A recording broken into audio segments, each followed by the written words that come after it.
오늘부터는 베드로 전서를 설교를 합니다. 로마서는 이제 끝이 났습니다. 베드로 전서 본문은 순종을 설교할 때 여러분들에게 소개해 준 본문인데, 오늘 우리가 이 핏뿌림과 관계되어서 살펴볼 중요한 내용이 있기 때문에 다시 한번 살펴보면서 여러분들이 이해를 좀 더 깊게 할 수 있기를 바랍니다. 베드로전서의 수신자들은 소개하는 대로 본토, 갈라디아, 갑바도기아, 아시아, 비두니아 이 5개의 큰 지역, 덩어리 지역입니다. 바울이 2차 전도 여행을 통해서 거쳐간 본토, 갈라디아, 갑바도기아, 비두니아, 터키의 북쪽 지역이지요. 그리고 3차 전도 여행을 통해서 거쳐간 아시아 지역, 이렇게 바울의 선교 지역, 2차, 3차 전도 여행을 통해서 세워진 지역의 교회들, 1차 전도 여행을 제외했습니다. 여러분에게 소개했지만, 지도를 통해서 소개했지만, 왜 1차 전도 여행을 통해서 세워진 그 교회와 지역은 제외를 시켰는지 잘 모릅니다. 이유가 나와 있지 않기 때문에. 어쨌건 터키 북쪽 전역의 지역들을 향해서 베드로가 서신을 쓰는데, 사실 이 베드로 서신은 우리가 지금까지 잘 살펴보지 못하고 전하지 못했던 너무나도 깊고 너무나도 어렵고 너무나도 우리에게 무겁게 다가오는 내용들이 짧은 전서 5장, 후서 3장에 걸쳐서 담겨져 있습니다. 어쩌면 우리는 지금까지 교회 생활과 신앙 생활을 해오면서 많은 설교를 들어왔지만, 그것은 우리가 늘 반복되어서 학습해온 히브리서 기록자가 우리에게 전하는 그 당시 모든 믿는 유대인들에게 전했던 바와 같이 믿음, 부활, 심판, 세례, 안수, 이런 것들에 대한 반복적 설교를 들어오면서, 그것도 굉장히 쉬운 내용의 설교들로 초보 지식과 말씀의 초보 원리들을 들어오면서 살아왔기 때문에 너무 우리의 신앙적 수준이 낮습니다. 사실은 불행하게도. 그래서 지금 그때뿐만 아니라 오늘날 우리 모든 교회들의 이 그리스도인의 삶으로서 보여주는 능력이 너무나도 부족한 거예요. 그 이유는 우리가 듣는 말씀, 배우는 말씀과 뗄래야 뗄 수 없는 불가분의 관계를 맺고 있습니다. 교회라고 하는 것은 남녀노소, 천차만별, 다양한 사람들이 모이기 때문에 어떤 특정한 사람들에게만 맞춰서 초점을 맞춰서 설교를 할 수 없다는 그런 이제 단점 때문에 모든 사람들이 들을 수 있도록 하기 위해서 평이하고 좀 더 쉽고 이해하기 좋도록 설교를 이렇게 꾸며서 전해왔습니다. 또 그렇게 해야 된다고 우리는 부지불식간에 세뇌가 되어서 지금까지 설교라는 것을 전해왔기 때문에 교인들은 어려운 내용에 대해서 잘 모르고 어려운 내용을 듣기 힘들어하고, 그리고 성경에서 전하는 그 내용들을 그렇기 때문에 우리는 거의 손도 대보지 못한 채 수십 년간 교회 생활을 해오고 있는 것이고, 목사된 우리들은 수십 년간 그렇게 설교라는 것을 해왔습니다. 근데 우리가 이제 베드로 후서를 살펴가다 보면은 베드로는 정말 그 당시의 교회들, 오늘날 우리가 감당할 수 없는 내용들의 그 수준 높은 말씀과 그리스도인의 삶을 요구합니다.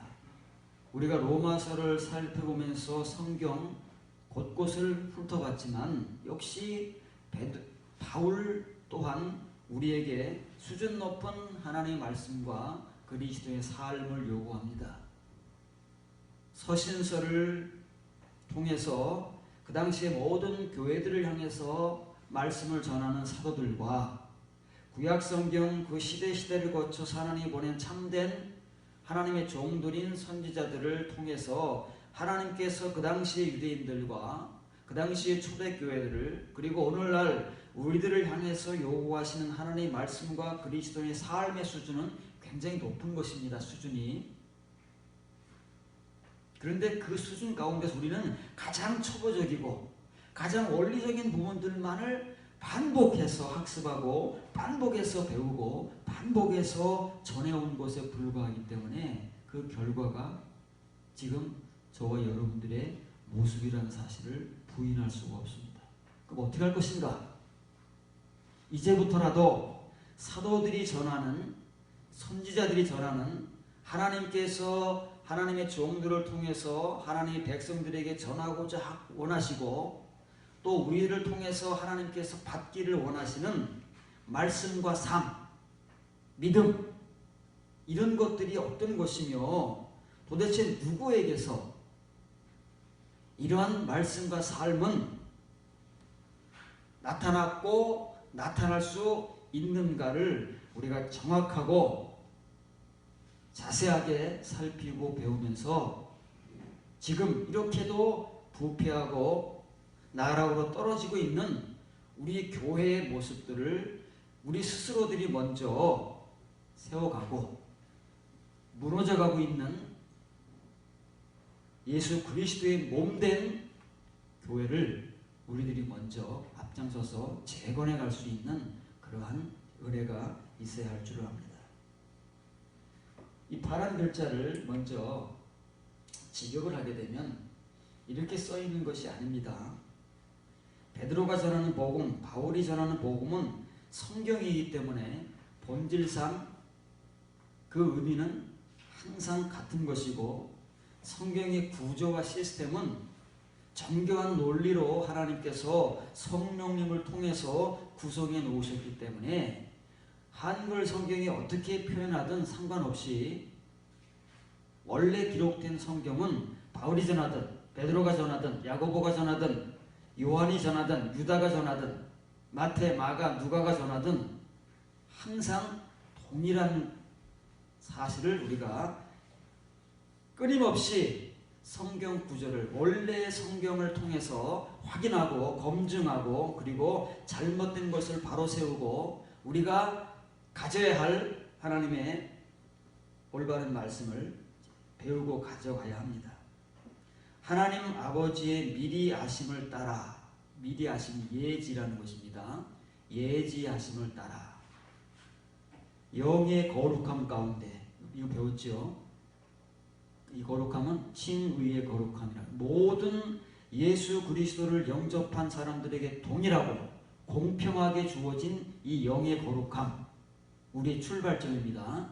지금 모든 칭의의 은혜자들이 가지고 있는 그 당시에 터키 전역의 교회와 교인들이 동일하게 우리와 함께 가지고 있었던, 받았던 그 영의 거룩함, 칭의의 은혜, 누구든지 예수 그리스도를 믿기만 하면 공로 없이 구별 없이 차등 없이 공평하게 주어졌던 이 영의 거룩함의 은혜, 칭의의 구원의 은혜, 칭의의 의의 은혜, 이 가운데서 모든 사람들이 다 이 가운데 거하고 있는 거예요. 예외가 없습니다. 예수 그리스도를 믿고 교회 생활을 하는 모든 사람들, 시간차는 조금 있고 정도차는 조금 있을지 모르지만 모든 신자들이 이 은혜 가운데 있다는 거예요. 끝이 아니라는 것입니다.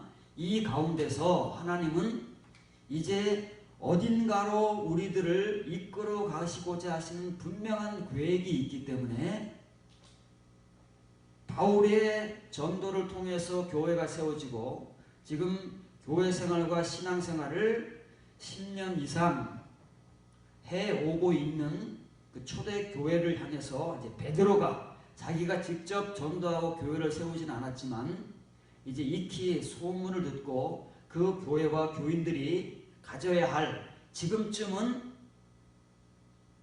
그들이 하나님의 백성 예수 그리스도의 성도로서 가져야 할 어떤 신앙적 모습을 위해서 부득불 서신을 보내야만 했던 그 이유를 지금 말하고 있는 것입니다. 그 영의 거룩함 가운데서 예수 그리스도의 순종과 피 뿌림에 이르게 하기 위해서 이 목적입니다. 영의 거룩함 가운데 있는 칭의의 은혜자들, 그 당시 모든 초대교회 교인들, 오늘날 우리들, 이 하나님의 신자들이 그 은혜 가운데서 이제 바라보고 지향하고 이르러야 할 목표 지점이 우리에게 분명하게 보이도록 베드로가 이 서신서를 통해서 처음 시작 아닙니까? 시작부터 베드로는 분명한 목적과 방향을 제시하고 우리가 이르러야 할 그 당시에 터키 전 지역의 교회들이 다다라야 할 그 목표 지점을 분명하게 제시해 주는데, 그것이 어디냐면 예수 그리스도의 순종과 피 뿌림에 이르는 것입니다. 우리는 보혈의 은혜를 받았다고 합니다. 예수 그리스도의 십자가의 보혈의 은혜를 통해서, 그 피 뿌림의 은혜를 통해서 죄 사함을 받고 구원을 받았다고 지금까지 끊임없이 말씀을 증거했지만, 베드로는 우리의 복음과는 이상하게 다르게 그 당시에 터키 전역에 있는 교회들이 예수 그리스도의 피 뿌림에 이르게 하기 위해서 이 서신서를 보내고 있다는 것입니다. 그러면 바울이 친히 전도를 하고 교회를 세워서 지금까지 신앙생활을 하고 있던, 해오고 있는 이 초대교회 교회들은 피 뿌림의 은혜를 아직 받지 못했다는 것입니까? 보혈의 은혜, 우리가 그렇게도 강조하고 우리가 그렇게도 귀하게 여기고 있는 그 예수 그리스도의 십자가의 보혈의 은혜를 어떻게 받았을까요?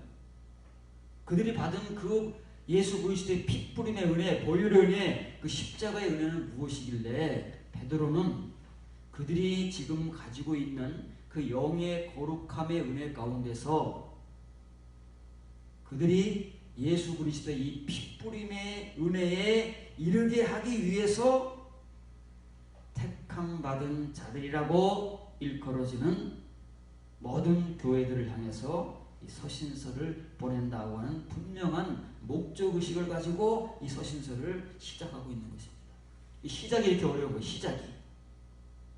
바울과는 다르죠. 바울은 로마 교회에 편지를 할 때 여러분들의 믿음이 온 세상에 전파된 것을 인정하고 그것을 참 좋게 봅니다 라고 이렇게 시작은 그 교회가 듣기에 참 좋고 우리의 믿음을 이렇게 인정을 해주는구나 하고 시작을 하는데, 베드로는 그런 거 싹 생략하고 지금 교회들이 가지고 있는 은혜 가운데서 이제 바라보고 걸어가고 이르러야 할 저 먼 지점에 하나님께서 모든 교회와 성도들에게, 신자들에게 주시기를 원하시는 그 참된 은혜의 방향과 지점을 이렇게도 분명하게 제시하면서 처음부터 어렵고 단도직입적으로 서신서를 시작하는 것입니다. 그러면 이제 예수 그리스도의 순종하심과 이 핏뿌림의 은혜에 이르기 위해서 택함 받은 자들이 그 당시에 터키 전역에 있는 교회들이라는 거예요. 터키에 있는 교회들 뿐만이겠습니까? 베드로가 서신을 보내고 있지 않은 그리스 전역에 있는 교회들,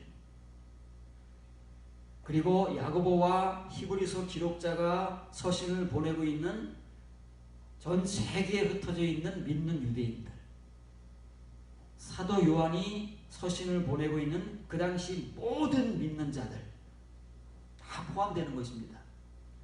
오늘날로 따지면 전 세계에 있는 모든 하나님을 믿고 예수님을 믿는 사람들이 이 성경이라는 것을 가지고, 바이블, 성경이라는 것을 가지고 믿지 않습니까? 그 모든 교회들을 향해서 던져지는 복음이 바로 이 서신서라는 것입니다. 그럼 베드로는 두 가지를 지금 같은 것으로 보고 서신을 시작하는 것입니다. 예수 그리스도의 순종하심과 피 뿌림의 은혜에 이르는 자들이 택함 받은 자들이다 말이에요. 이걸 위해서 택함 받은 것이지 우리가 택함 받은 자들이 아니라는 거예요.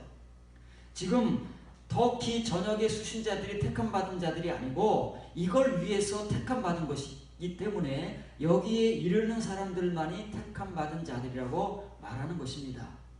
복음은 절대 충돌하지 않습니다. 예수님께서 혼인잔치의 비유를 통해서 부름받은 자들은 수없이 많되 택함 받은 자들은 적으니라 라고 하는 말씀과 동일한 거예요.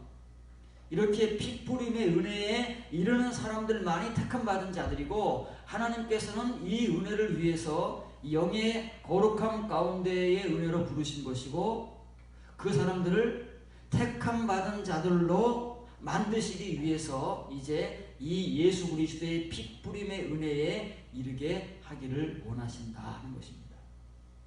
그래서 분명한 우리의 목표 지점과 방향을 이제부터라도 제대로 확인하고 여러분 앞에 놓여진 이 길을 여러분들이 봐야 합니다. 그래야 이 길을 따라갈 수 있습니다. 지금까지 우리들 앞에 놓여 있는지조차 알지 못하고 이미 우리가 다 받았고 이르렀다고 생각하던 이 보혈의 은혜, 피 뿌림의 은혜, 이것이 사실은 전부 받은 것도 아니고 이미 이르는 것이 아니라 그 은혜 가운데 있는 것이 아니라 이제부터 이르러 가야 할 방향과 길이요, 걸음이요, 목표 지점이라는 것을 여러분들이 분명하게 인식을 해야 이 은혜에 이룰 수가 있는 것입니다. 그래서 순종과 이것은 같은 동요라고 그랬죠. 예수 그리스도의 순종하심이 무엇이냐? 십자가의 죽음입니다. 예수님의 순종은. 그런데 그 십자가의 죽음이 거저 이루어졌다고요? 예수님께서 하나님의 아들이심에도 불구하고 고난과 연단을 통해서 그 순종을 배우셨다 그 말이에요. 우리가 이제 순종 타령만 하고 있는 것이 아니라 고난과 연단을 통해서 예수님조차도 순종하심을 배워서 이 십자가의 죽으심을 감당할 수 있었다 그 말이에요. 그것이 이 보혈의 은혜고 예수 그리스도의 피 뿌림입니다. 그래서 지금 칭의의 은혜와 그 영의 거룩함 가운데 있는 모든 교회들을 향해서 이제 그들이 나아가야 할 이 은혜와 방향과 지점을 베드로가 먼저 제시를 하고 있는 것입니다. 이제 이 방향을 위해서 지금부터 베드로는 이 말씀들을 풀어갈 것입니다. 어떻게 도대체 예수 그리스도의 순종하심과 이 피 뿌림의 은혜에 이를 것인가에 대한 내용을 이제 그 다음부터는 이 본문 다음부터 이제 풀어갈 것입니다. 먼저 이제 알맹이를 던진 거예요. 단도직입적으로 베드로 서신의 목적은 이거다 그 말이에요. 이것을 위해서 서신을 시작하는 거예요. 이 아이마토스라는 것은 이제 속격입니다. 소유격, 피의. 아이마타 그러면 이 피예요. 피. 예수 그리스도 피. 이 뿌림이라는 것은 이제 물을 뿌릴 수도 있는 거잖아요. 그래서 이제 피를 강조하는 거예요. 이 도대체 이 뿌림이 무슨 뿌림이냐? 예수 그리스도의 피 뿌림이라는 말이에요. 이 크란티스모스라는 말이 뿌림이라는 명사형이에요. 먼 그럼 이 대격이죠. 피 뿌림. 이 에이스라는 전치사가 대격을 받기 때문에 이 에이스 크란티스몬 아이마토스 그러면 뒤에 이제 예수 그리스도, 예수 그리스도의 피 뿌림에 이르도록 그 말이에요. 아직 이르지 못했습니다. 그 은혜를 다 못 받았습니다. 우리가 받았다고 믿는 것은 칭의의 은혜에 불과한 것이고 초보에 불과한 것이고 껍데기에 불과한 것이에요. 알맹이를 우리가 아직 못 받았다 그 말이에요. 알맹이. 그 알맹이를 알고 그 알맹이의 은혜를 받게 하기 위해서 베드로가 편지를 쓰고 있다는 거예요. 근데 신약 성경에서 복음서를 비롯한 전체 신약 성경 27권 가운데 이 흐라티스모스 뿌림이라는 단어는 베드로전서에 한 번, 히브리서에 한 번 없습니다. 그래서 우리가 예수 그리스도의 보혈의 은혜를 다 받은 줄 알고 있는 거예요. 성경을 샅샅이 훑어도 이것이 2번밖에는 기록되지 않고, 그것도 우리가 한글 성경을 주구장창 읽어본들 제대로 확인할 수도 없는 본문이기 때문에 잘 알지 못하는 그런 내용입니다. 자, 이것입니다. 이제 분명하게 내용과 목적이 주어진 거예요. 그러면 이 핏뿌림이라는 은혜가 베드로서 본문과 히브리서에서 2번 사용되고 있다고 그랬죠. 그래서 한 번, 나머지 사용되고 있는 히브리서를 여러분들에게 소개합니다. 그러나 너희가 이룬 것은 시온산과 살아계신 하나님의 도성인 하늘의 예루살렘과 천만 천사와 하늘에 기록된 장자들의 모임과 교회와 만민의 심판자이신 하나님과 및 온전하게 된 의인의 영들과 새 언약의 중보자이신 예수님과 및 아벨의 피보다 더 나은 것을 말하는 핏뿌림이니라 말해. 뿌린 피니라 핏뿌림이니라. 똑같죠? 베드로가 전하는 핏뿌림의 은혜, 히브리서 기록자가 전하는 핏뿌림의 은혜예요. 그런데 그 핏뿌림의 앞에 수식어가 엄청나게 지금 붙고 있죠. 쭉 이어져 온 것들이 다 핏뿌림의 은혜와 똑같은 거다 그 말이에요. 근데 지금 이 히브리서 12장 22절은 어디 끊어와서 그렇지 어떤 내용과 연결되는 것이냐면 모세가 시내산에 하나님의 그 불율법을 받으러 올라갈 때 그 광경을 말하는 거예요. 이스라엘 백성들은 그 산에 오르지 못하고 그 경계 이상 넘어오지 못하도록 하나님 막이시잖아요. 넘어오면 죽으니까. 그리고 그 산 밑에서 모세가 올라간 저 시내산 꼭대기에서 벌어지고 있는 그 불붙는 광경들, 그것들을 지금 이제 표현해 주고 있는데, 그것이 어떤 내용인지를 히브리서 기록자가 해석을 해주고 있는 거예요. 출애굽기에는 단순히 모세가 시내산에 올라가니까 그 꼭대기에서 막 그냥 불이 붙고 그런 내용들이 보이고, 그리고 막 구름이 막 그 산을 뒤덮고 그런 광경들만 보였잖아요. 그리고 하나님께서 모세와 40일 동안을 대화하시면서 모세에게 10계명 돌판을 주신다고 말이에요. 그게 뭐냐 말 그게. 그렇게 그런 이제 사람의 눈으로 확인할 수 있는 그런 광경이 출애굽기에 기록되어 있는데, 모세가 그렇게 10계명 돌판을 받아가지고 내려왔다는데 도대체 그게 뭐냐 말. 그것은 어디이며 하나님과 모세가 그렇게 한 그 내용은 도대체 어떤 것이냐를 히브리서 기록자가 해석을 해주는 거예요. 그래서 너희라고 하는 것은 그 당시의 유대인들입니다.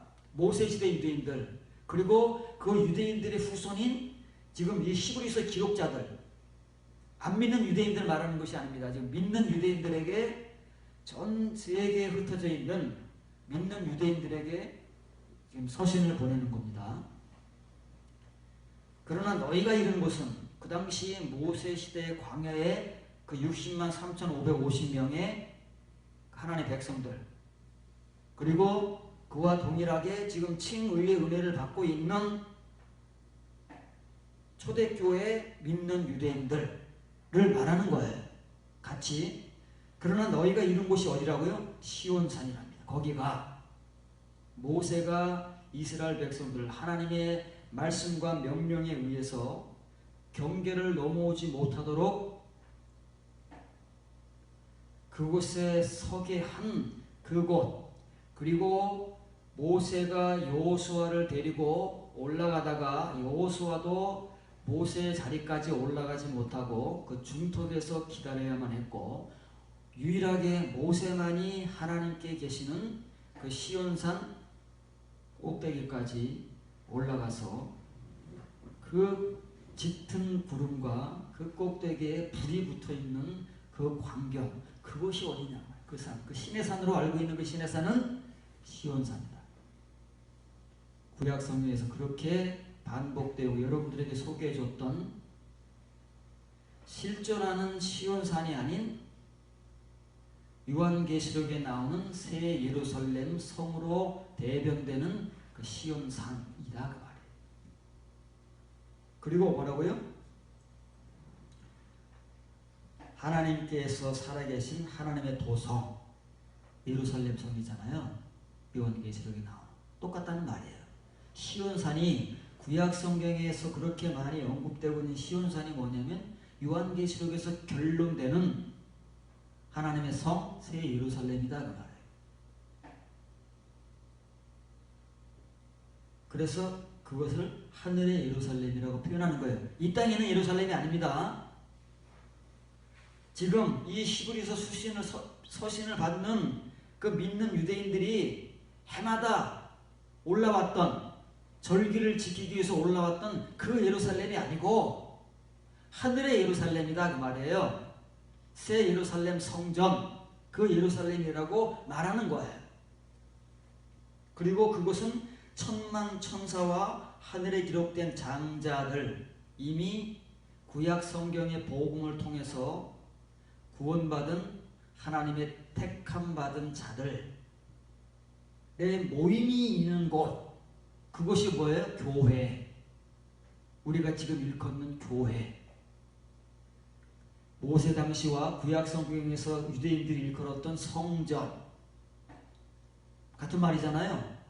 그것이 어디 실제한다고요? 하늘나라에 실제하는 거예요. 그게 지금 무엇부터 지금 계속 수식되어 오는 동요예요? 시온산. 모세가 이스라엘 백성들을 이끌어갔던 시내산. 그 시내산의 의미를 지금 풀어주는 거다 그 말이에요. 그리고 만민의 심판자이신 하나님과 온전하게 된 의인들의 영들과 새 언약의 중보자이신 예수 그리스도의 이제 핏뿌림이 나오는 거예요. 이 예수 그리스도의 핏뿌림의 은혜를 받은 자들이 있는 곳이 어디라고요? 예, 시온산이라. 그 시온산으로부터 시작된 하나님의 도성 예루살렘 그리고 천만 천사와 함께 하나님의 구원받은 자들. 구약시대 유대인들이 얼마나 타락해서 멸망받았습니까? 그 사람 다 구원받았습니까? 하나님께서 선지자들을 보내신 그 시대마다의 구원받은 자들이 얼마나 있었다고요? 소수. 거의 모든 유대인들은 선지자들을 거부하고 하나님 말씀을 거부하고 타락하고 멸망하잖아요. 그게 구약 성경의 기록이고 역사입니다. 그 중에서 구원받은 자들이기 때문에 장자라는 표현을 쓰는 거예요.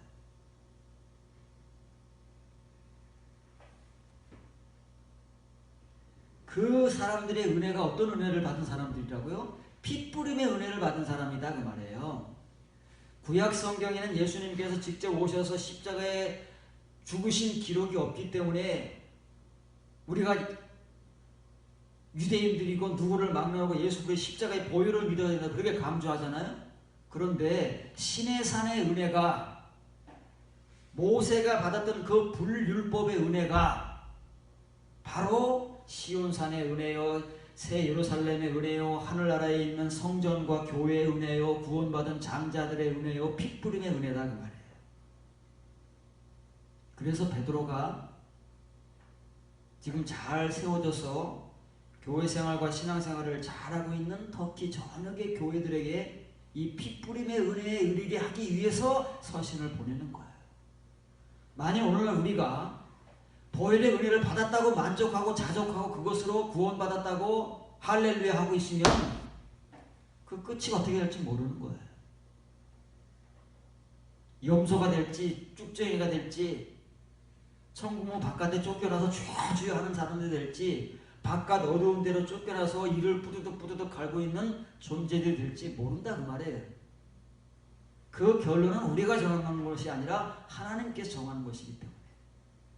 그래서 그러한 불행한 결과를 초래하지 않고 이렇게 사도들이 전하고 선지자들이 전하는 하나님의 말씀의 은혜 이 목표 지점에 제대로 다다르기 위해서 지금 그 방향을 올바르게 보고 그 길을 올바르게 한 걸음 한 걸음 갈 수 있도록 하나님의 선지자들과 사도들은 이런 내용의 복음들을 전해온 거예요. 우리가 그런 것들은 다 빼먹어버리고 알맹이는 우리가 보지 못하니까 껍데기만을 전해온 거예요. 칭의의 은혜만이 온전한 은혜라고 그렇게 강조하면서 오직 칭의. 우리가 알고 있는 은혜가 칭의의 은혜밖에 더 있습니까? 그걸 전하면서 우리가 다른 걸 모르니까 이 칭의의 은혜가 하나님께서 우리에게 주시는 전부의 은혜요 완전한 은혜라고 그렇게 주장을 했던 것입니다. 우리가 무지한지 모르고 감추어진 그 거듭남의 은혜, 공의의 은혜, 거듭남의 의, 공의의 의, 이 핏부림의 은혜에 이르는 것이 무엇인지를 모르기 때문에 우리는 칭의에만을 붙들고 그것이 전부라고 이 수준 낮은 우리들이 지금까지 수십 년 동안 여러분들에게 전해온 설교와 복음은 그거다. 여러분들이 가지고 있는 거예요. 여러분들이 지금 무엇을 가지고 있습니까? 무엇을 가져서 어떻게 살고 있습니까? 하나님의 말씀을 가진다는 것, 하나님의 말씀을 받는다는 것, 그래서 깨닫는다는 것은 그 말씀대로 사는 것입니다. 다른 것은 없습니다. 성경에 전하는 복음은 그거 외에 없습니다. 만일 어느 누군가 다른 말을 한다면 그 사람은 가짜입니다. 그 사람은 껍데기만을 가지고 있는 사람에 불과한 것입니다. 성경 어느 곳을 펼쳐서 여러분들이 그 성경을 읽어보시기 바랍니다. 구약성경이든 신약성경이든 창세기든 요한계시록이든 출애굽기든 유다서든 레위기든 요한 3서든 이렇게 신구약성경 차례차례 어느 성경을 펼쳐서 여러분들의 눈으로 읽어보더라도 하나님의 말씀은 하나님의 말씀을 받아라 그리고 그렇게 살아라 지 그 말씀으로 은혜 받아라는 말은 껍데기라는 말이에요. 그래서 지금까지 우리는 그 말씀을 들으면서 은혜만을 받은 거예요. 삶이 없는 거예요. 성경이 반쪽도 안 되는 것을 붙들고 성경을 우리가 가르치고 배운다고 그렇게 믿고 살아오면서 저와 여러분들의 그리스도인의 삶이 이렇게도 연약하고 이렇게도 부패하고 이렇게도 힘없는 교회, 무너져가는 교회를 기껏 세우는 거예요. 건물만 화려하고 빛과 번쩍하게 세워놨지 참된 예수 그리스도의 몸된 교회인 그 진짜 형상은 이렇게도 부질없고 모래 위에 세운 성과 같이 어느 한 성을 훅 하나님께서 불어버리시면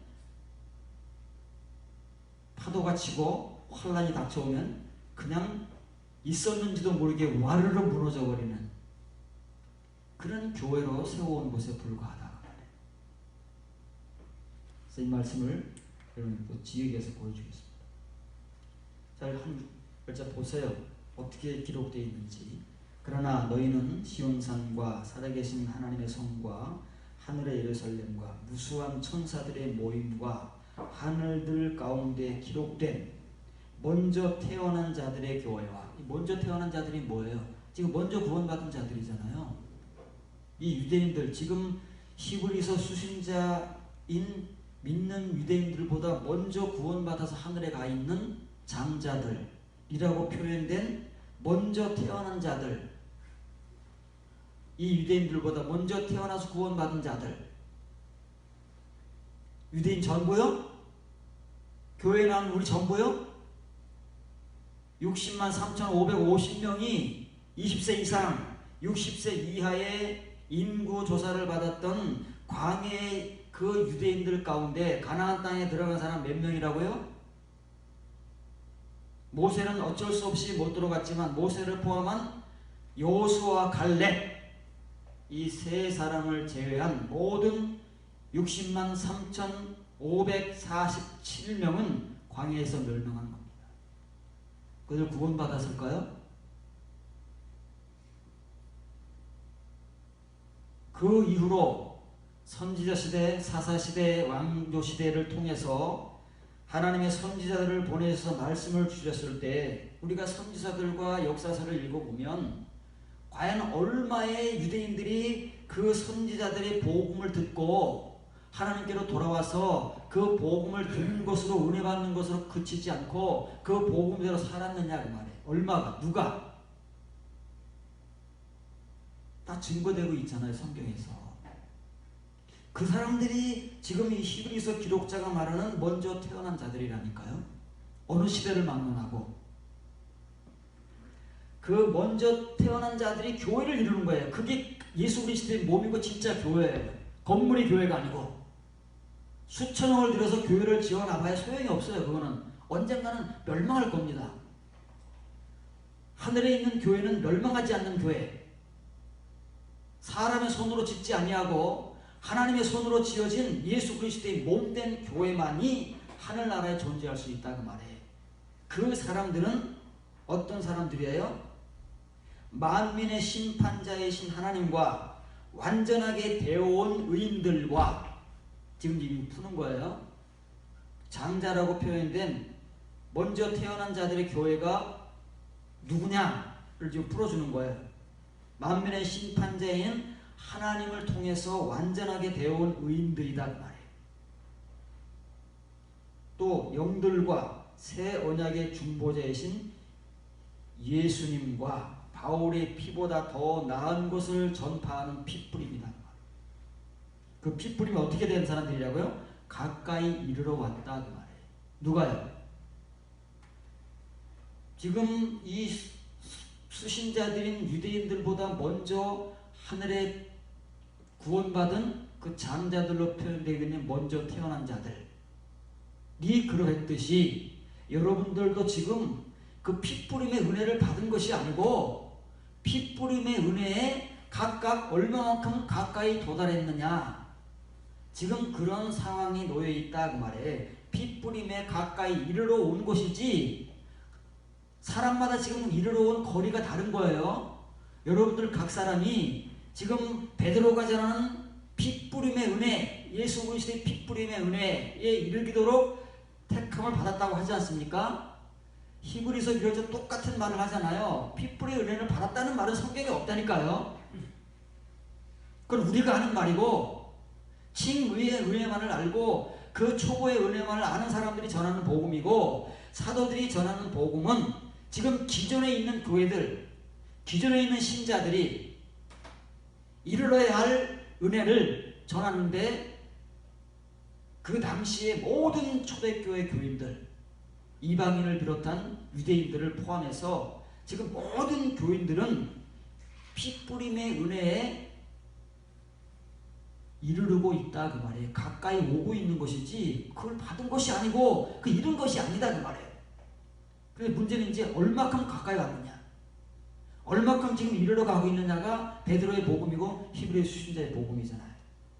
그래서 이 말은 절대 핏부림의 은혜를 받았다고 말하면 지금부터는 거짓말입니다. 껍데기 복음을 전하는 자의 특징이에요.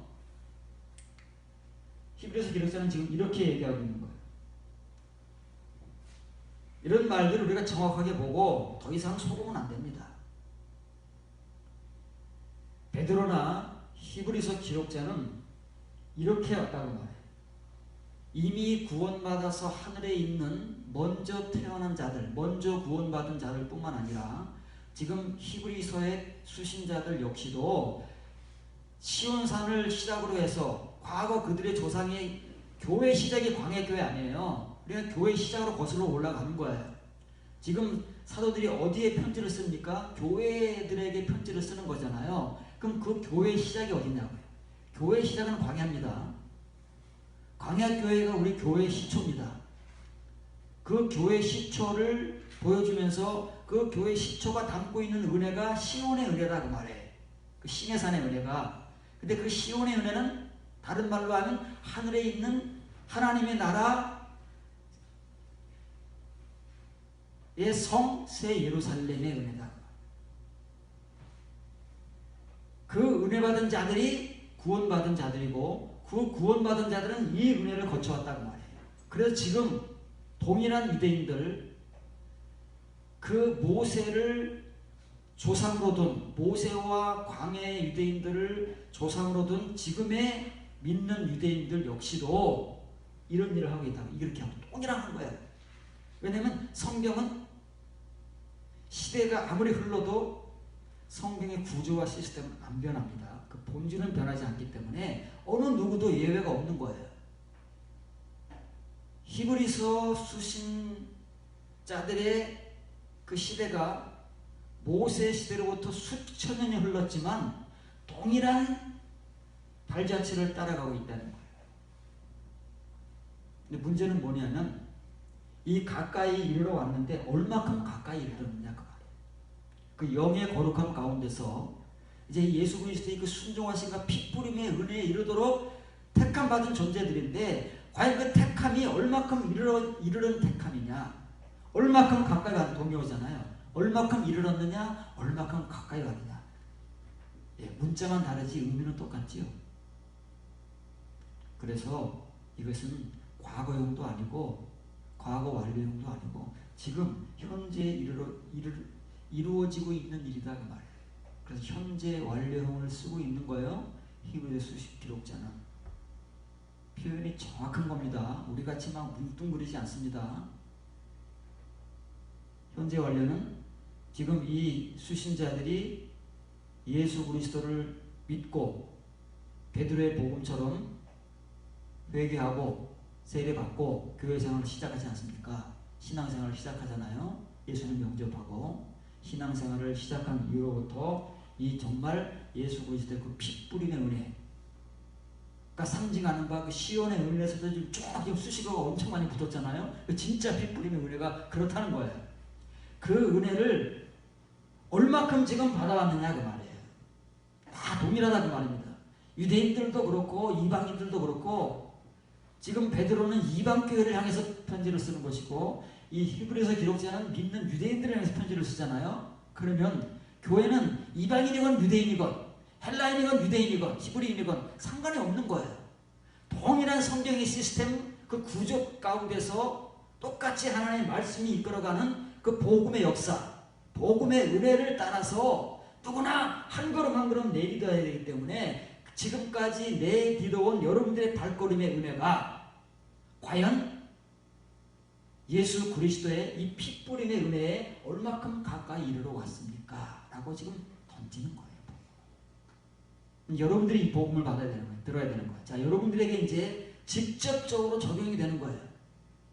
시대가 중요한 게 아닙니다. 지금 모세 시대부터 이 히브리서 수신자들에 이르기까지 그 시대의 시간이 얼마라고요? 수천 년 아닙니까?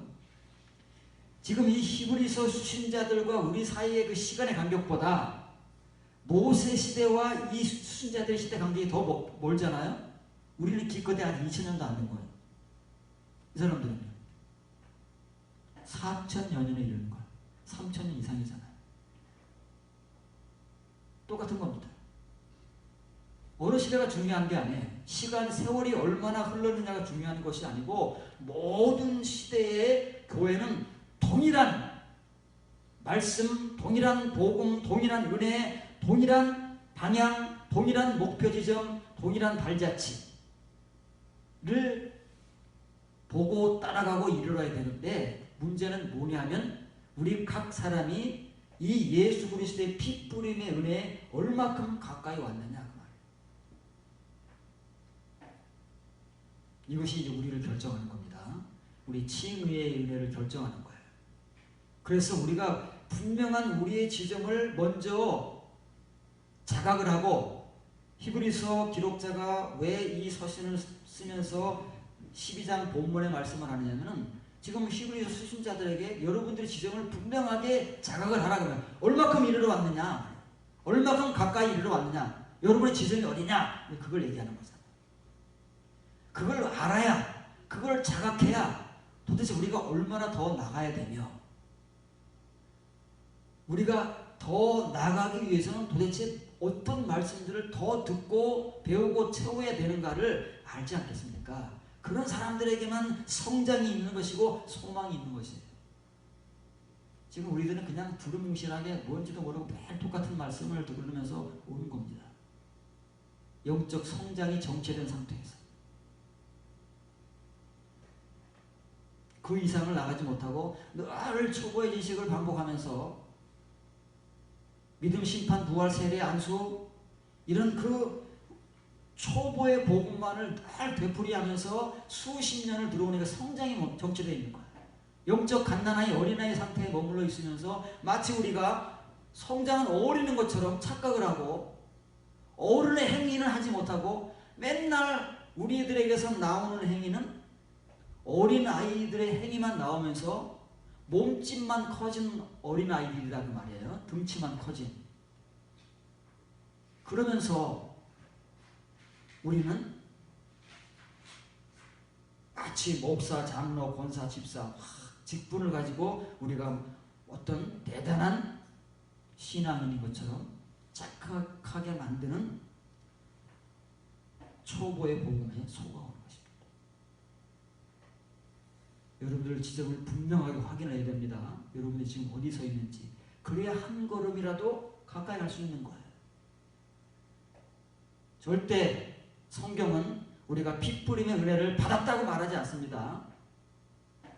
받았다고 말할 때는 칭의의 은혜를 말하는 것이지 정말 이면의 은혜, 그 감추어진 말씀의 은혜를 전하는 내용에 가면 전부 이런 내용으로 점철되어 있는 거예요.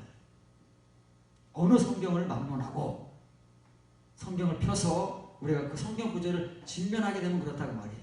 그래서 이 현재 관련은 영어 성경도 이 헬라어를 볼 줄 아는 사람들은 이렇게 정확하게 You have come 현재 완료형으로 번역할 수밖에 없는 거예요. 그런데도 불행하게도 영어의 성경이 다 이렇게 번역하느냐 그것도 아니에요.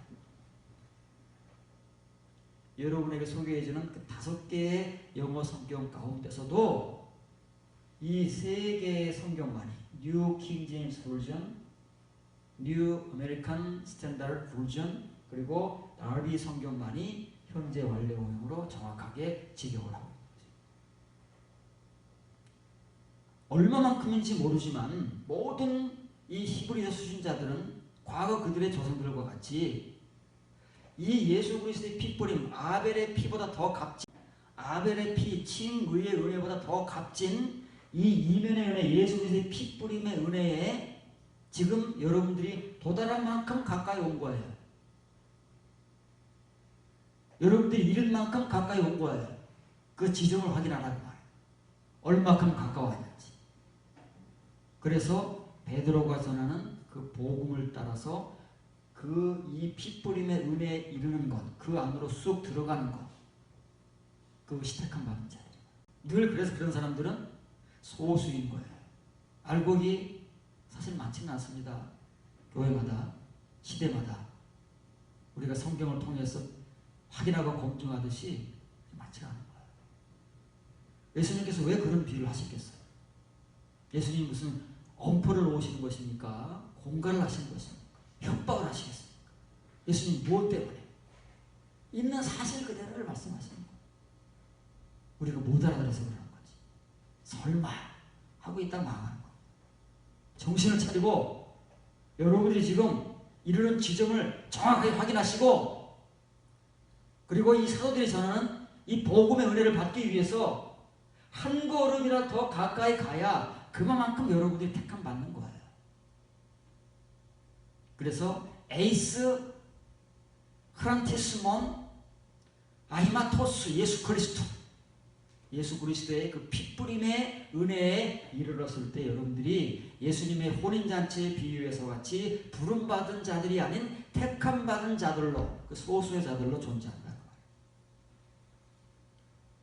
그러면 이제 이 핏뿌림은 예수 그리스도의 핏뿌림의 은혜잖아요. 그럼 우리가 예수 그리스도를 이제 다시 봐야 됩니다. 지금까지 우리가 본 예수 그리스도는 그 껍데기만 본 거예요. 칭의의 은혜만을 보고 우리가 예수님 한 거다 그 말이에요. 그래서 우리가 성경에서 말하는 예수님에 대한 것을 제대로 알지 못한다 그 말이에요. 우리가 알고 있는 그 초보의 것들만 알고 있는 것이지. 그러면 예수님의 핏뿌림의 은혜가 이런 거라면 도대체 그 당시에 모든 사람들이 얼마나 많은 사람들이 예수님을 영접하고 받아들였습니까? 베드로의 복음 이후로 하루에 3,000명씩 회개하고 보험을 받고, 안디옥 이방교회가 세워지면서부터 막 바울의 전도를 통해서 터키, 그리스, 로마, 지금은 전 세계에 교회들이 세워졌습니다. 그런 가운데서 과연 예수님은 우리에게 어떤 대우를 받고 계시는가?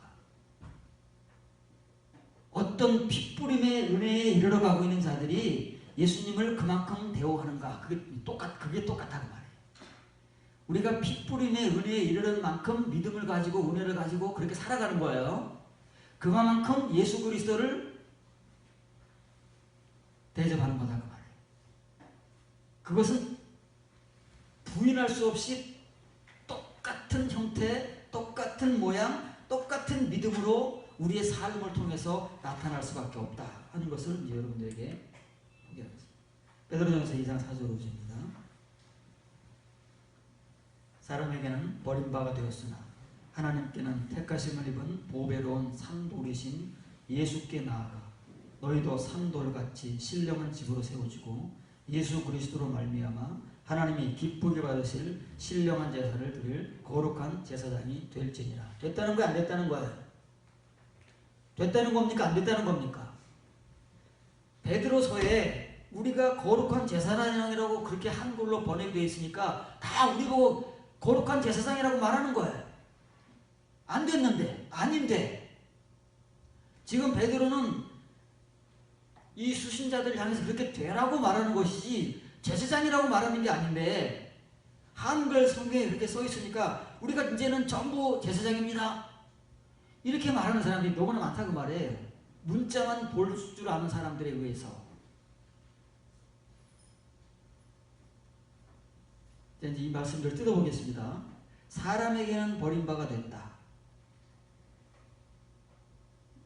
여기 먼저 이제 이 신령한이라는 말, 이거 이제 여러분들에게서 이제 지워버려야 됩니다. 이것은 우리 이제 샤만의 임에서 나온 거, 신령하다는 것은. 산신령에서 나온 샤머니즘적 표현이에요. 오늘날 우리나라가 이 샤머니즘 때문에 얼마나 지금 고통을 당하고 있습니까? 교회에 자꾸만 이 샤머니즘을 뽑아버려야 돼요. 무속신앙, 기복신앙 이런 것들을 뿌리 뽑지 않으면 교회가 재건되지 않습니다. 그래서 이걸 지워버리기 위해서 이렇게 이제 봐야 되는 겁니다. 사람들에 의해서는 버림받아 오셨으나 하나님께는 택하심을 입은 보배로운 산돌이신 예수께 가까이 가서, 가까이 가려는 거예요. 핏부림의 은혜에 가까이 가려는 말과 똑같은 거잖아요. 왜? 예수님이 핏부림의 은혜의 본체시니까. 성경은 동일한 내용이라니까요. 복음을 전하는 사도들은 어디에서 예수 그리스도를 표현하든 그 은혜를 표현하든 이렇게 동일한 표현을 하고 있는데 우리가 달라요. 우리가 딴소리를 하고 있는 거. 우리가 치유자들은 우리가 딴소리를 하고 있다. 그 시온의 은혜, 하나님의 성 예루살렘의 은혜, 그 장자들의 그 교회의 은혜에 들어가지 못한 우리들이 딴소리를 하고 있는 것이지, 성경은 옳은 소리를 하고 있고 우리는 그른 소리를 하고 있는 것입니다. 가까이 가서, 좀 가까이 가라잖아요. 우리는 다 예수 그리스도 안에 거하고 있다고 하고 예수 그리스도와 함께 살고 있다고 하는데, 베드로는 그들을 향해서 가까이 가랍니다.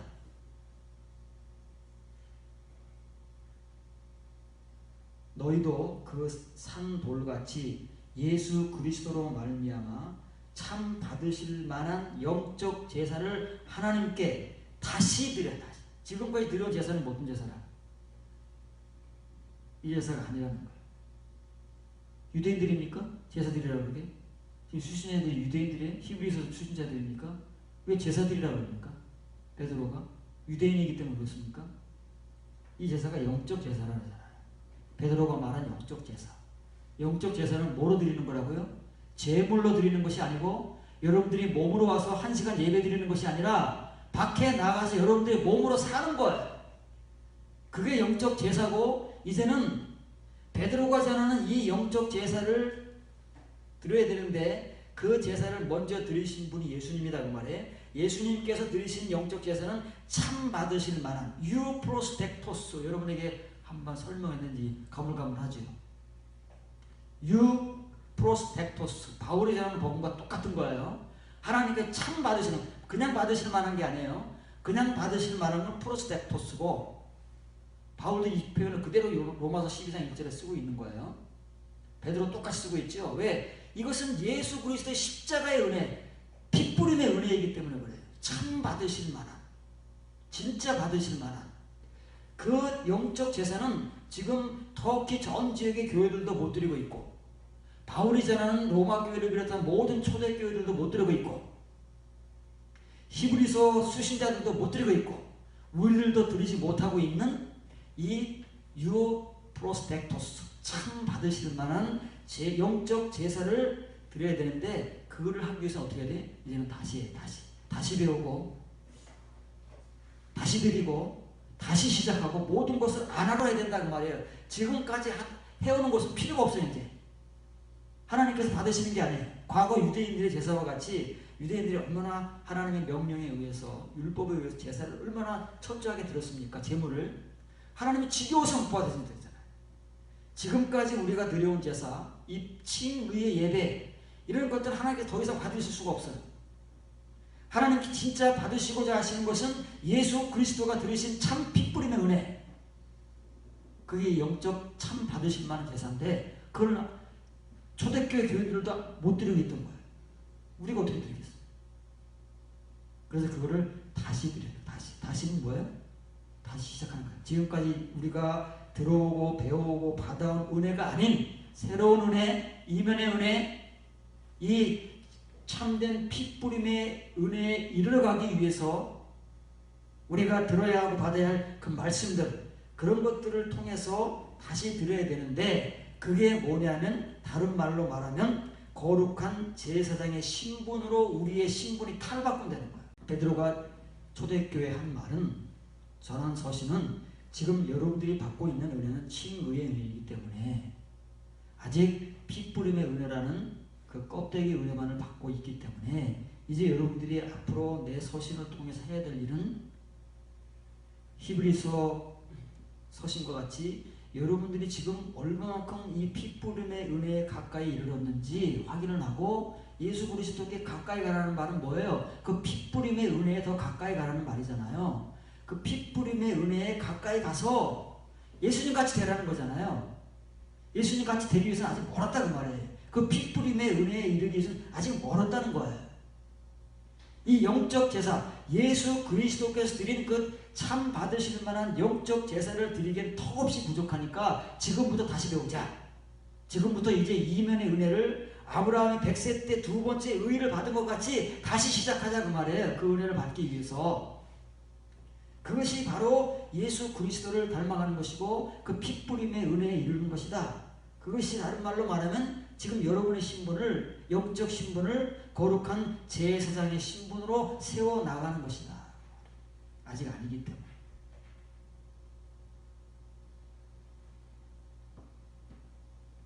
그러면 우리가 지금 여기서 어떤 말을 봐야 되느냐면, 이제 앞으로 살펴볼 말들이 한두 가지가 아닙니다.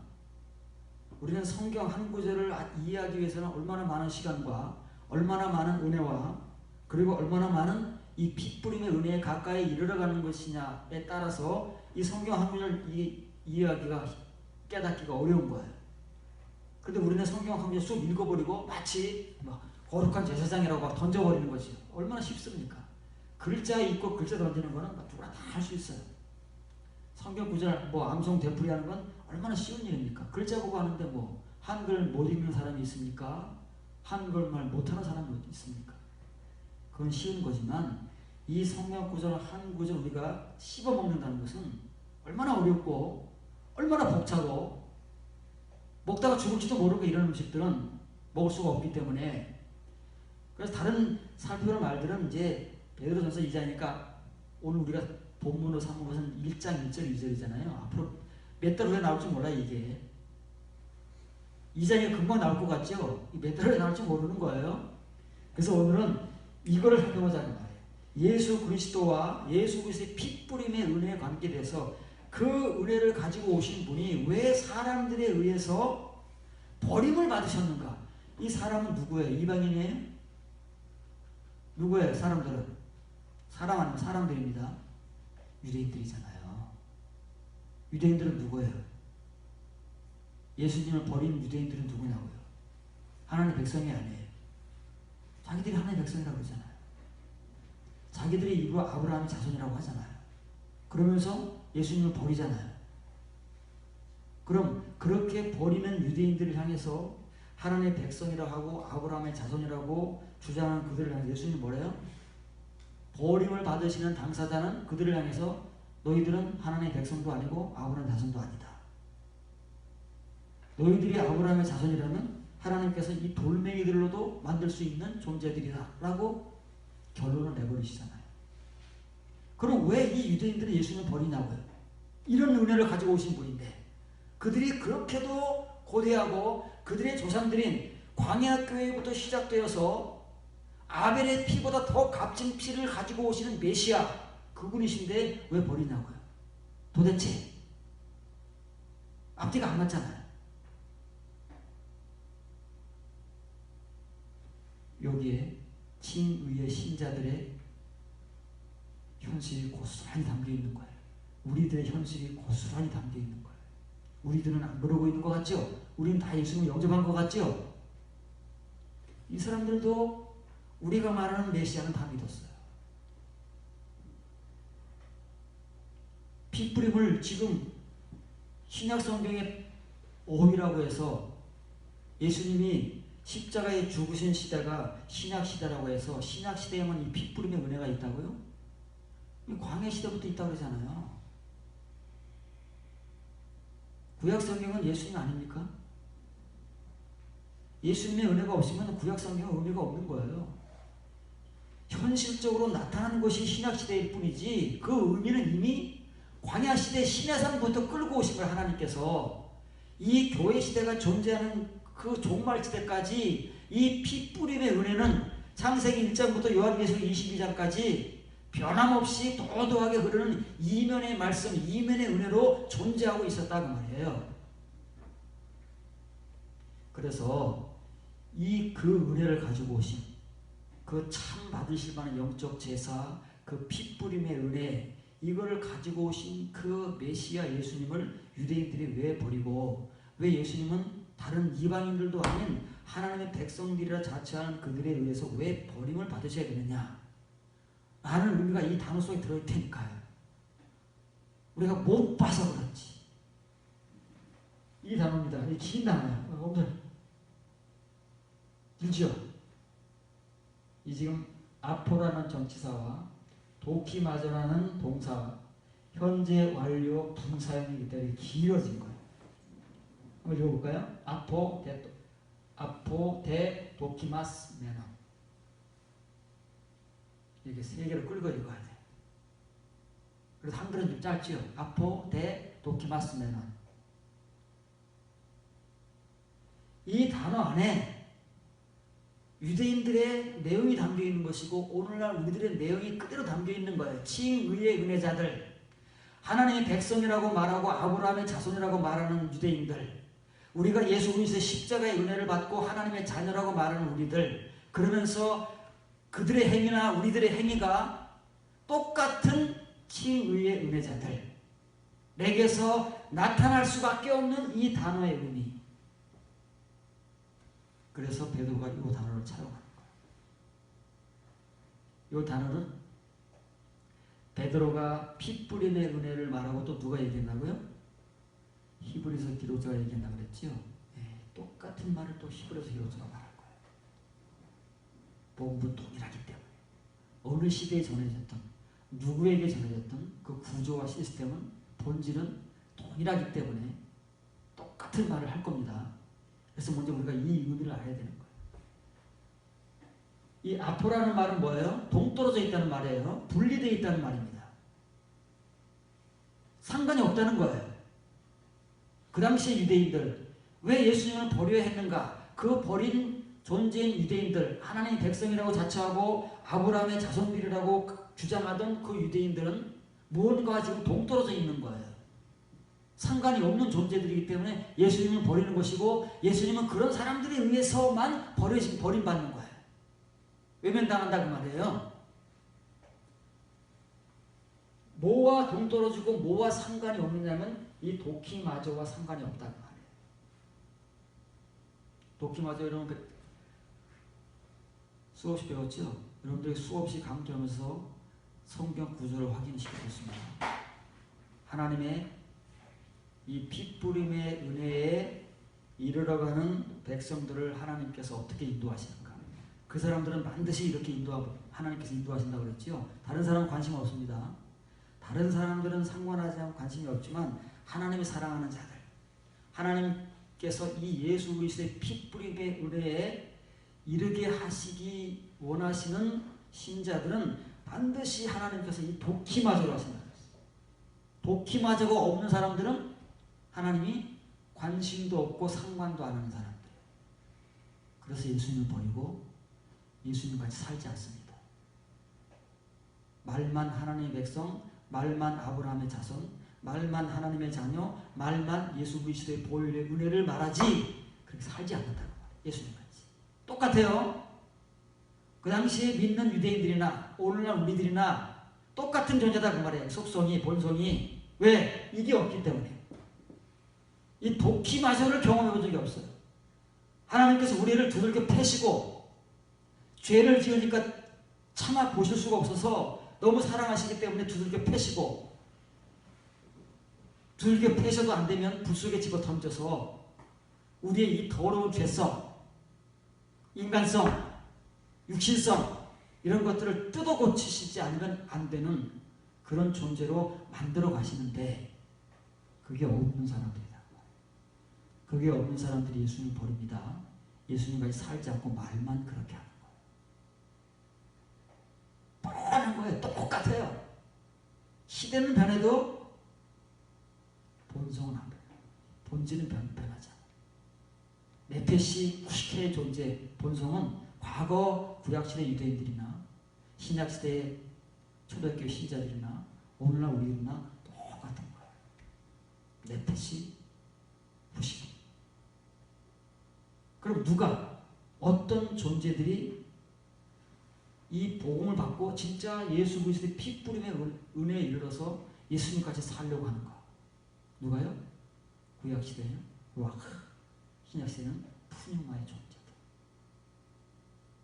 네페시와 후시케의 그 육신적 상태를 벗어나서 거듭남의 은혜에 이른 자들, 그런 사람들만이 예수님을 버리지 않고 예수님을 외면하지 않고 예수님이 가신 그 길을 힘들고 어려워도 고난의 길을 할지라도 따라가는 거예요. 그게 내 도키메스몬의 존재들이고, 그렇지 않은 사람들은 예수님을 버린다니까요. 말로는 은혜를 말하고 말로는 믿음을 말하고 말로는 예수님을 말하지만 예수님의 길을 안 가요. 예수님까지 살지 않아요. 다 우리의 육신 따라 살지. 그게 증거입니다. 앞으로 그렇게 보면 돼요. 내가 과연 연단받은 존재냐, 핏부림의 은혜에 얼마큼 가까이 가고 있는 존재를 확인하고 싶으시면 여러분의 삶을 보시기 바랍니다. 내가 예수님 고난의 길을 따라가고 있는가, 십자가의 길을 따라가고 있는가, 예수님까지 살려고 하는가, 아니면 내 뜻을 따라 살고 있는가를 보면 그게 증거예요. 뭐 더 볼 거 없어요. 우리 자신은, 내 자신은 나 여러분들이 제일 잘 압니다. 사람들이 보는 데서 어떻게 할지 몰라요. 가식을 하고 외식을 할 수 있을지 몰라도 나와 하나님은 못 속인다. 이런 사람들이죠, 사람. 이런 사람들이기 때문에 예수님을 버리는 거예요. 지금도 수많은 사람들이 하나님의 자녀를 말하고 예수 그리스도의 보혈의 은혜를 말하고 십자가의 은혜를 말하고 믿음을 말하고 구원을 말하지만 말만 한다. 예수님과 살지 않아요? 베드로는 뭐라 그래요? 예수 그리스도 같이 산돌이신 그분과 같이 하나님께 참 받아들이실 만한 영적 제사를 다시 드려라. 그리고 그 영적 제사를 다시 드리는 것이 바로 하나님 앞에서 거룩한 제사장의 신분을 갖게 되는 것이다. 앞으로 그렇게 하라는 것이지 여러분이 그런 존재라고 말하는 것입니까?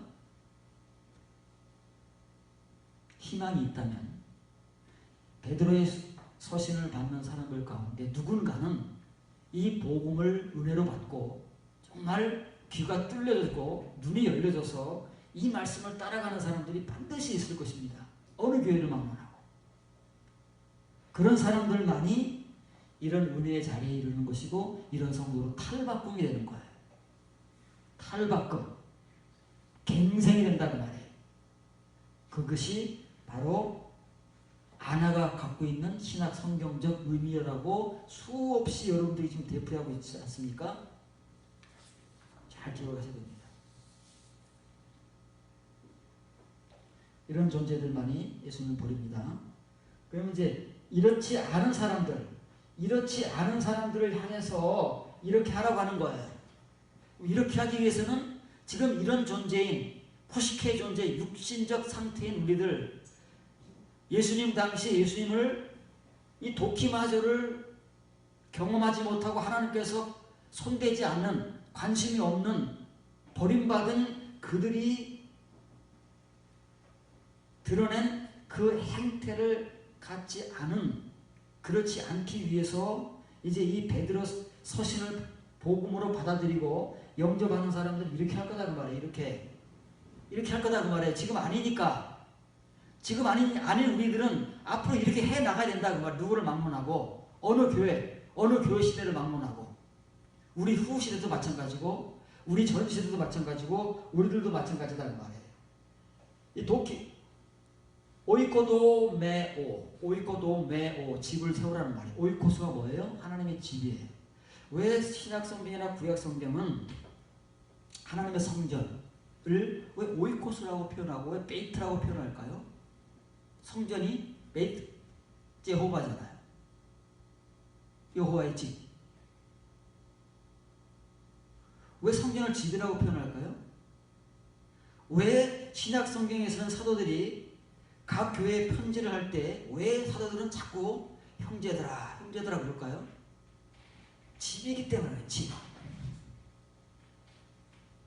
하나님의 교회, 하나님의 성전은 하나님의 집이기 때문에 정말 하나님의 집에 거하는, 이 건물이 아닙니다. 하나님의 집에 거하는 사람들은 형제 자매인 거예요. 식구다 그 말이에요. 식구. 형제 자매는 뭘로 검증이 돼요? 피로 검증되는 거예요. 피. 아버지의 피, 어머니의 피를 같이 받았잖아요.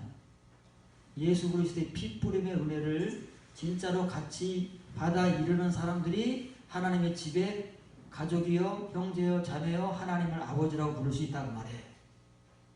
예수 그리스도를 첫 열매, 맏아들, 장자로 부를 수 있다고 말해요.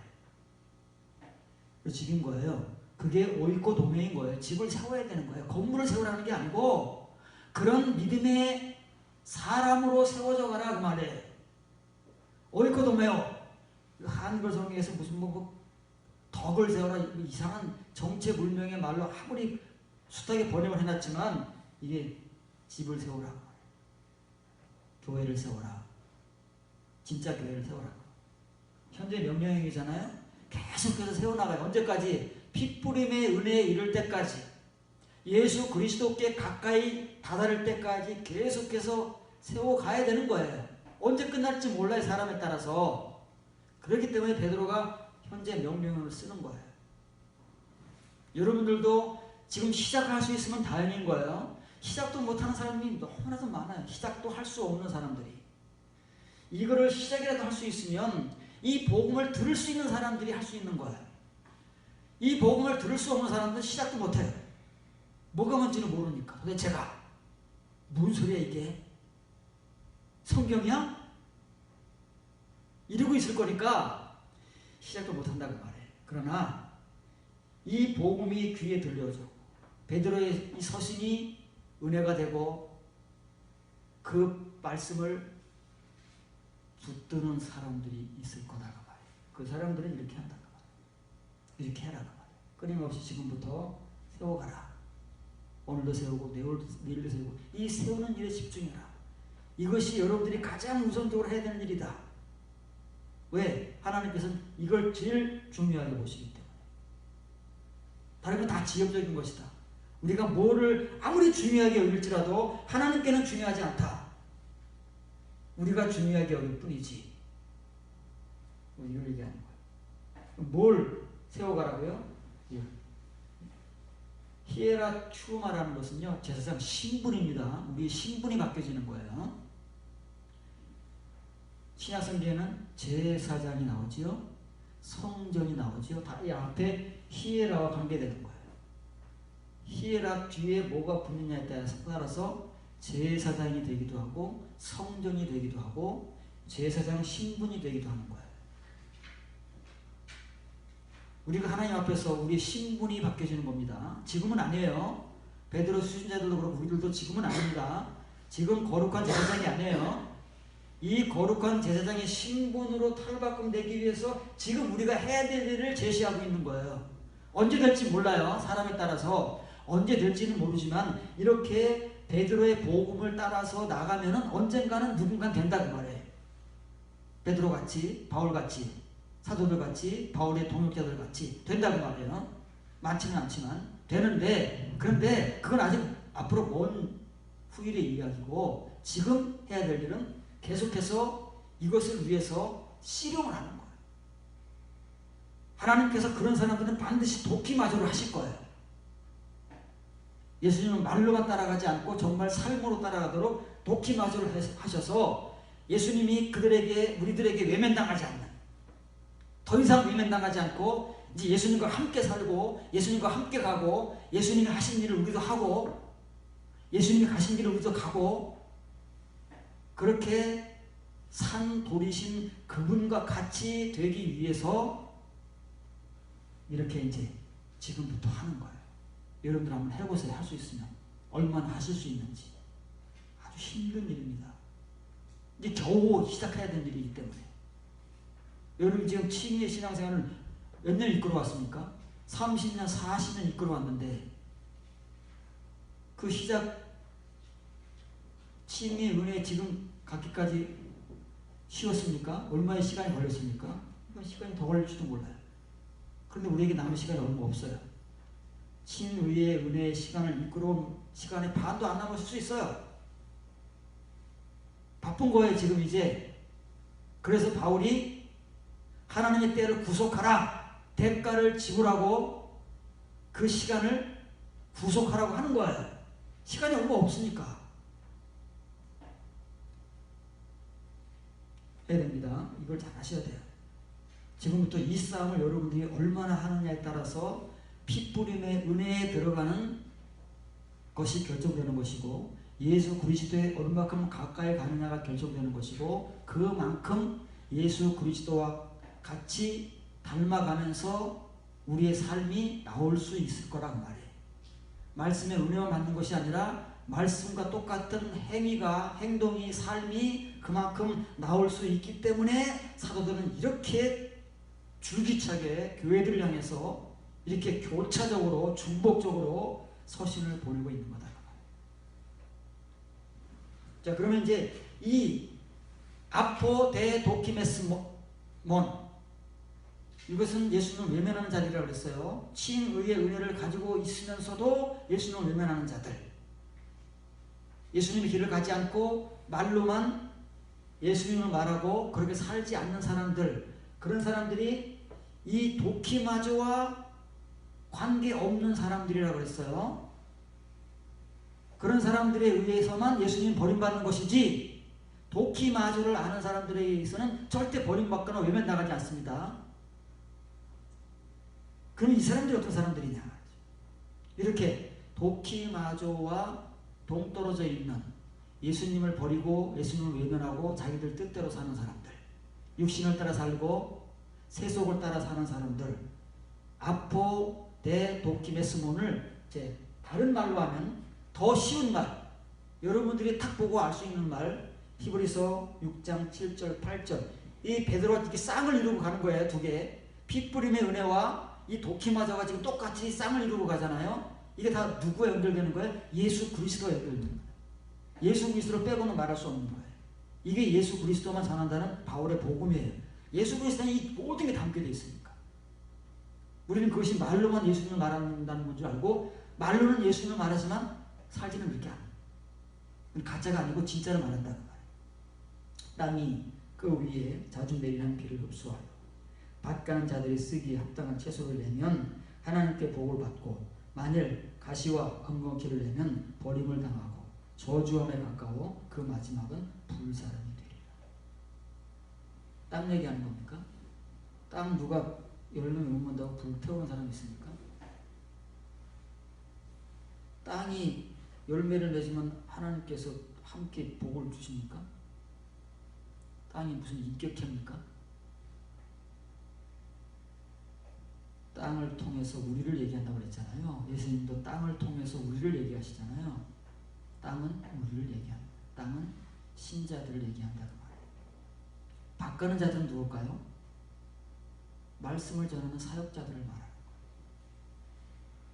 열심히 밭을 갈잖아요. 바울이 그랬잖아요. 집을 세우는 거라고. 표현만 다르지 똑같은 겁니다. 이 땅, 우리들은 하나님께서 땅이 그 위에 내리는 소나기를 잘 흡수하면 어떻게 돼요? 네, 당연히 채소가 맺히고 열매가 맺히지요. 너무 자연의 섭리 아닙니까? 마찬가지로 하나님의 백성들인 땅인 우리들도 하나님께서 우리 위에 밭가는 자들을 통해서 전해주시는 하나님의 이 말씀을 잘 받아들이면 좋은 열매를 낼 수밖에 없다고 말이에요. 그런데 반대로 가시와 엉겅퀴를 내요. 아니 왜 땅이 소나기를 잘 흡수해서 열매를 맺는데 그 땅에서 왜 가시와 엉겅퀴가 나올까요? 예수님의 비유 가운데 가시떨기 나무에 땅이 바로 이렇다고. 그 존재들이 이렇다고. 하나님을 믿는다고 해서, 예수님을 믿는다고 해서 다 은혜 받고 다 좋은 열매를 맺는 게 아니다 그 말이에요. 옥토만이 그런다 그러잖아요. 이 가시와 엉겅퀴를 맺는 땅은 바로 이 가시떨기 나무 땅으로, 밭으로 예수님께서 비유하고 있는 하나님의 백성들이다 그 말이에요. 우리들이다 그 말이에요. 그래서 땅된 우리가 만약 가시와 엉겅퀴를 내면 재물에 대한 욕심, 물질에 대한 욕심, 이 세상에 대한 근심, 이런 것들이 교회 생활을 하고 있지만은 늘 우리 속에 또아리를 들고 우리를 점령하고 있어가지고 열매를 못 맺어요. 가시덤불만 무성해, 엉겅퀴만 무성해. 우리는 그럴 수 있어요. 사람에 대한 비유이기 때문에. 그렇게 되면 어떻게 된다고요? 버림을 당한다 그 말이에요. 우리가 예수님을 버리는 게 아니라 이제 예수님에 의해서, 하나님에 의해서 우리가 버림을 당해요.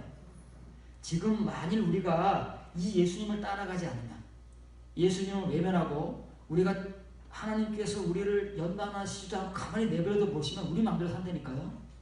우리 뜻대로, 우리 의지대로, 우리 환경대로, 우리 현실대로 삽니다. 우리 누구를 막론하고. 그렇게 사는 것이 뭐라고요? 예수님 외면하는 거예요. 예수님 버리는 거예요. 왜? 예수님 같이 안 사니까. 그런데 그런 사람들을 나중에, 지금은 우리가 외면하고 우리가 지금 등 돌리지만 나중에는 그 예수님에 의해서, 하나님에 의해서 우리가 어떻게 된다고요? 버림을 당한다고 말이에요. 똑같은 거예요. 똑같아요. 정신 차려야 됩니다. 여러분이 정신 못 차리면은 지금 여러분들이 하는 행위를 그대로 받을 거예요. 그래서 성경은 믿음대로 우리를 심판하는 것이 아니라 우리 행위대로 심판하시는 거예요. 우리가 하나님께 반응하는 그 행위 그대로, 우리가 예수님을 대우하는 그 행위 그대로 하나님께로부터 받는다 그 말이에요. 우리가 지금 하나님의 삶을 예수 그리스도의 그 십자가의 삶을 외면하면 하나님과 예수님에 의해서 똑같이 버림받고 외면당하고 우리가 힘들고 고난의 길이지만 그 길을 아멘으로만 가는 것이 아니라 우리의 삶으로 우리의 행위로 따라가고 닮아가고 우리의 이 어려운 현실 속에서도 믿음을 지키고 예수 그리스도와 같이 산돌이신 그분과 같이 살아가려고 한다면 그래서 우리가 너무나 많은 것들을 잃어버리고 손해를 본다면 하나님과 예수님께서도 똑같이 우리에게 그렇게 대우를 해주실 거다 그 말이에요. 그게 성경의 복음이에요. 다른 말하면 다 사기예요. 껍데기 은혜를 전하는 거다 그 말이에요. 그래서 이 버림을 당한다는 말, 아까 베드로전서 2장에서도 버림을 당한다고 그랬죠. 똑같은 말이다 그 말이에요. 왜 똑같은 한글적 표현을 쓰고 있냐면은 그 말이 이 말이 때문에 그렇습니다. 도키모스, 도키마주. 헬라어에서 명사형 앞에 알파가 붙으면 뭐라고요? 반대말. 그러면 도키모스는 버림받은 자예요. 버림받은 자라는 말은 가치가 없다 그 말이에요. 하나님 앞에서 아무런 가치가 없어요. 이런 사람들은 아무리 하나님을 100번 만번 불러도 주야 주야 해도 가치가 없어요. 하나님이 어떻게 해도 도리가 없어요. 가치가 없으니까.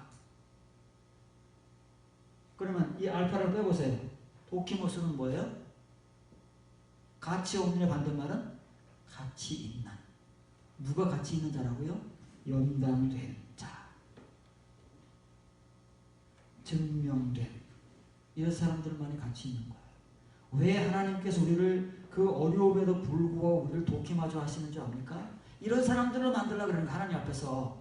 사람들 앞에서가 아니고. 그래서 부득불 하나님께서는 우리를 죄를 지면 두드러 패셔야 돼요. 두드러 패서라도 고쳐야 돼.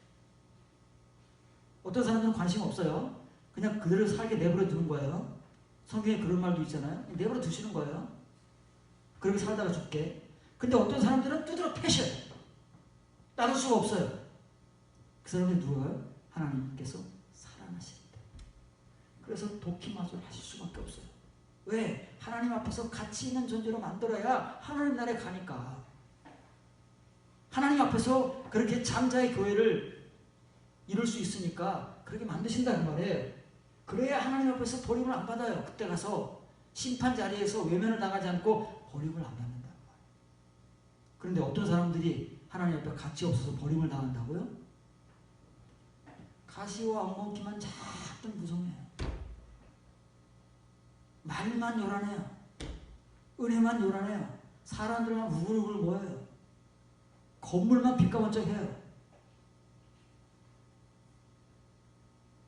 어떡하겠나? 우리는 지금 하나님과 예수님께서 원하시는 일을 하는 것이 아니라 우리가 원하는 일을 지금 열심히 하고 있어요. 누구를 막론하고.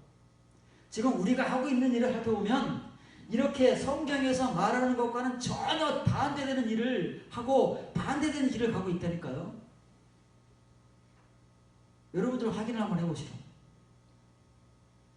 여러분들의 하루하루 삶을 이렇게 사시고 있는지, 이렇게 하시고 있는지, 아니면 여러분들의 삶을 살고 있는지 금방 답이 나오잖아요. 그러면 어떻게 된다고요? 결과가 너무나도 자명한 거예요. 너무나도 뻔한 거예요. 결정돼 있어요. 도키모스의 존재들이에요. 하나님께서 이런 존재를 어떻게 받으실 수 있느냐고요. 그래서 바깥 어둠들은 내쫓으시는 거예요. 그때 가서 이를 뿌드득 갈고 후회하고 펑펑 울어봐야 통곡해봐야 소용이 없단 말이에요. 그래서 베드로나 바울이나 사도들은 지금 하라는 거예요. 지금 시작해라. 다시 시작해라.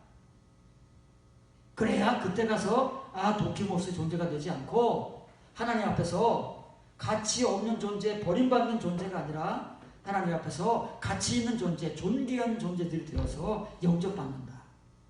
지금 해야 돼. 여러분들이 지금 빨리 하세요. 좀 그만 좀 여러분들의 삶을 살고 빨리 좀 하세요. 빨리 좀. 지금 해도 늦는데 말을 안 들어. 우이동풍 마이동풍이야. 그러니까 사도들이 얼마나 답답하겠습니까? 하나님께서 얼마나 답답하시겠느냐. 이렇게 선지자들을 통해서 이렇게 사도들을 통해서 말씀을 해도 듣는 사람들이 얼마나고요? 얼마나 나온다고요? 얼마나 하나님과 예수님 답답하시겠느냐. 말로 해도 안 돼서 예수님이 직접 오셔서 몸으로 보여주셨는데도 불구하고 안 들어. 아, 정말 답답해. 그 존재들이 누구예요? 저와 여러분들이잖아요. 지금 교회 안에 있는 신자들이잖아요. 바깥에 있는 사람들은 언급할 필요조차도 없습니다. 심판은 교회 안에서부터 시작되기 때문에.